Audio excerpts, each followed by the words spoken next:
Each Kindness by Jacqueline Woodson. That winter, snow fell on everything, turning the world a brilliant white. One morning, as we settled into our seats, the classroom door opened and the principal came in. She had a girl with her, and she said to us, "This is Maya." Maya looked down at the floor. I think I heard her whisper, "Hello." We all stared at her. Her coat was open, and the clothes beneath it looked old and ragged. Her shoes were spring shoes, not meant for the snow.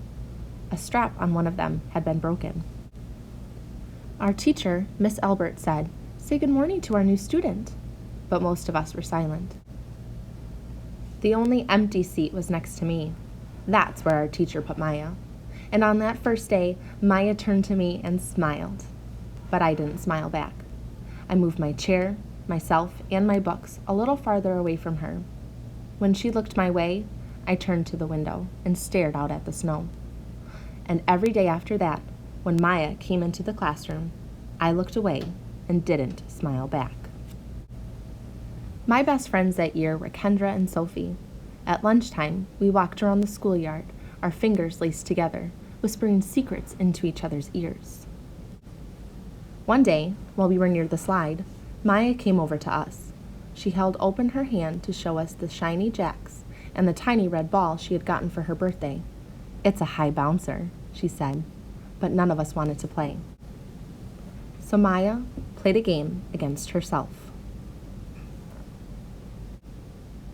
That afternoon, when we got back into the classroom, Maya whispered to me, "Bet you can't guess who the new Jacks champion of the world is."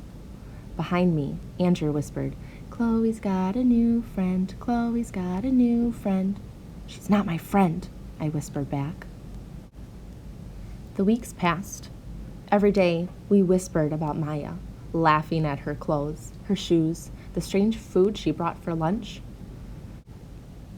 Some days, Maya held out her hand to show us what she had brought to school: a deck of cards, pickup sticks, a small tattered doll.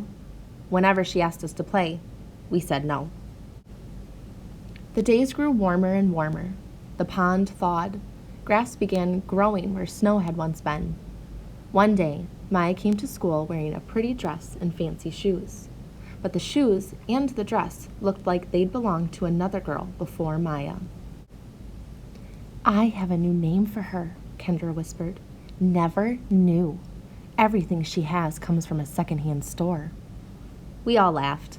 Maya stood by the fence. She was holding a jump rope, but did not come over to ask us if we wanted to play. After a while, she folded it double, rolled the ends around each hand, and started jumping. She jumped around the whole schoolyard without stopping.